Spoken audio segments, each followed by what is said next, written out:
Hello, everybody. It's Mike with the 1973 GMC Motorhome. I am back from vacation, and yesterday I just kind of took my time. I didn't video it, but hopefully, fingers crossed, this afternoon or later today when I do a pressure check, that everything will be okay. And in the meantime, I'm just kind of killing time. I want that RTV to have a good 24 hours to set up before I put it under pressure. So you can look and see the front cover's back on, water pump, all of that stuff. Right now I'm playing around with the accessory drive, trying to get everything all set up there. But you can see where the RTV squished out. So basically, this time, seeing as I screwed it up the last time, I kind of took everybody's advice on it. The first thing that I did was made some bolts, which one of the folks recommended. So basically what I did is I cut these bolts off, slotted the end for a screwdriver, and I put them in so they were sticking out of the cylinder head about, maybe 1/8 of an inch, just enough to hold the gasket in place. And so that kept the gaskets from sliding down when you set the heavy intake manifold on. The other thing I did is somebody told me that I definitely needed to plate off, that the gasket wasn't good enough. I needed to plate off the crossover. And what I did there is I just cut two little plates big enough to cover those holes out of the old valley pan. And I RTV'd them in place and then put the gasket over the top of them and torqued it in place.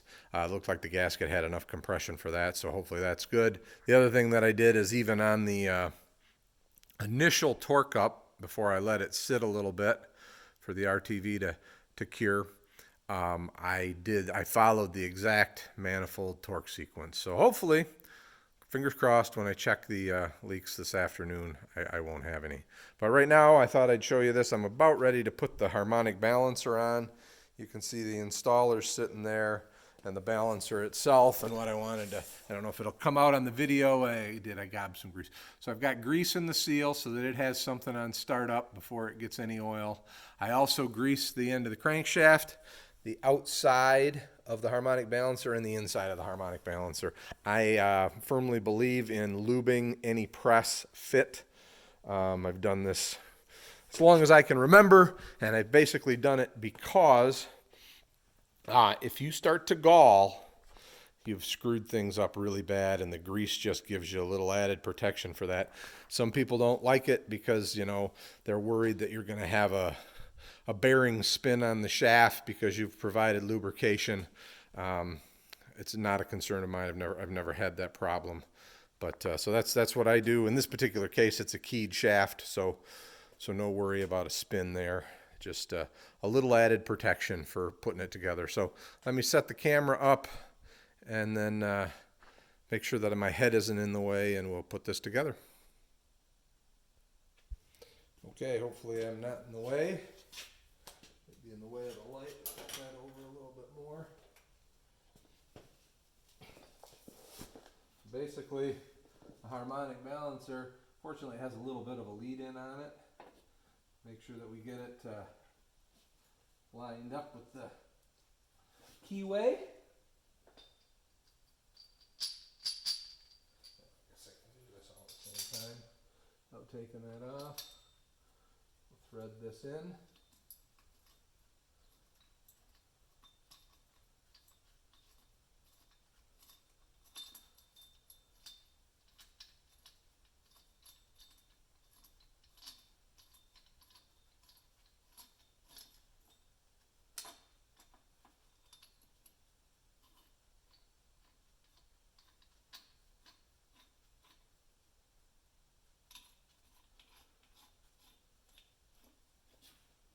Okay. Now basically we're just going to spin this, and it's going to slowly pull the harmonic balancer into place. Hopefully it doesn't start spinning the crankshaft, not that I care, and I'll just have to figure out a way to stop that from happening. I do have the paint plugs in the in the engine, so it'll be all right. I'm just kind of looking at the seal, make sure that it's, oops, all the stuff on to bang my head on. Yeah, it looks like it's doing well.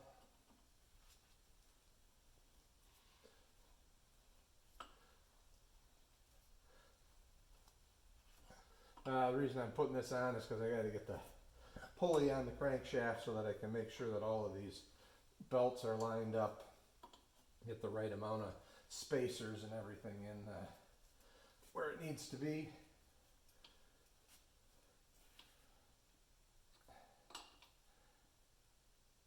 Okay, nice and tight.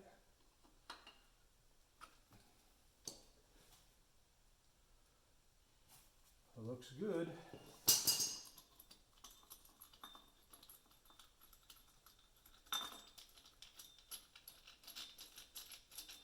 Spin this off.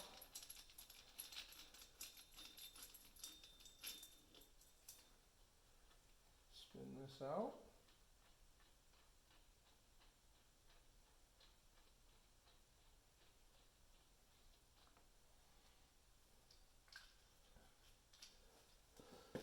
Okay, and then here's the bolt that holds it.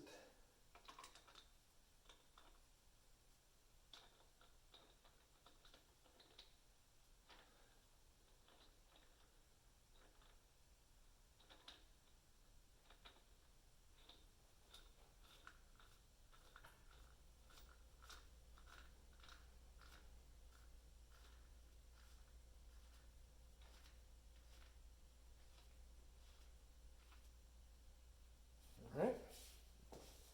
I'm going to pause the video for a second and I'll figure out what the torque's supposed to be for that, and we'll torque it up. Alright, just so you know, I did try a couple of things. I tried putting a strap wrench around the crankshaft and it just slipped. So you can see what I've done here is I've put a bar through one of the bolt holes in the crank, and then it's resting against the crank center. So we'll torque against that, see how it goes. 1 second. Okay, torque wrench is set to 160 foot-pounds. Our brace is in place, so I'm thinking we should have no trouble.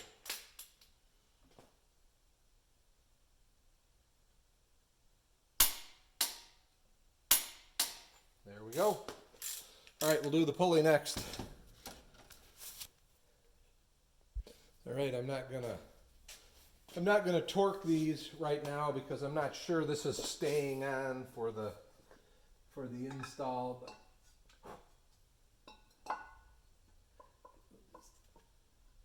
set that over, get it lined up.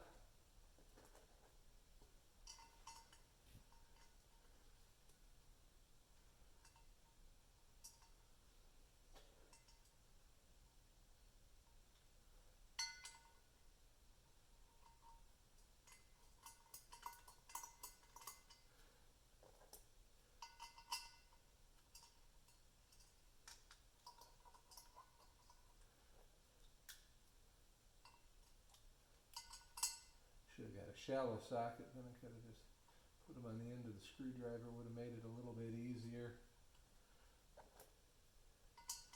The one thing I do want to mention is that when you're torquing that fastener, you want to be careful that you do something like I did and put that rod and that bar on the back so that you're got something solid you're torquing against. You don't want to slip off and hurt yourself or damage a part of the engine.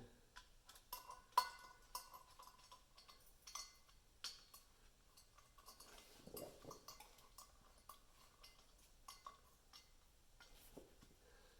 don't know if you'll remember, but this thing was just about frozen on that harmonic balancer. I had a heck of a time getting it off, so it's good now it's separate. All right, there's the harmonic balancer and the pulley. And now we can kind of look at some belts and see, make sure everything's lined up. Something's not exactly right with the power steering pump bracketry. A couple of the holes aren't lining up, so I might not have spacers correct, or something of that nature. But it's coming together. I'm gonna probably halt this video here, get some stuff done. I'll do another video hopefully this afternoon showing the pressure check and I guess the belts and everything for the accessory drive. Have a good day.